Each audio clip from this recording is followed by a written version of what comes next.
আল্লাহ তাআলা মানুষকে সৃষ্টি করেছেন উত্তম গঠন দিয়ে। মানুষের চাইতে সুন্দর আল্লাহ তাআলা আর কিছুই সৃষ্টি করেননি।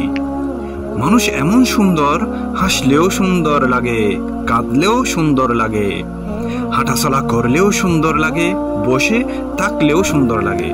আল্লাহ তাআলা ইচ্ছা করলে মানুষের চাইতে সুন্দর অন্য প্রাণীকে করতে পারতেন, কিন্তু তা আল্লাহ তাআলা করেননি।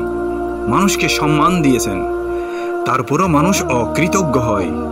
আল্লাহ তাআলা পবিত্র কুরআনে বলেন, মানুষ বড়ই অকৃতজ্ঞ তার রবের প্রতি। চিন্তা করে দেখেছেন, এত সুন্দর করে সৃষ্টি করার পরও মানুষ অকৃতজ্ঞ হয়। পবিত্র কুরআনে মহান আল্লাহ তাআলা বলেন, আমি তো সৃষ্টি করেছি মানুষকে সুন্দরতম গঠনে, অতঃপর তাকে ফিরিয়ে দিয়েছি নিচ থেকে নিচে। আল্লাহ তাআলা মানুষকে এত নিয়ামত দেওয়ার পরও তারপরও মানুষ কুফরি করে, অকৃতজ্ঞ হয় এবং আল্লাহ তাআলাকে অস্বীকার করে।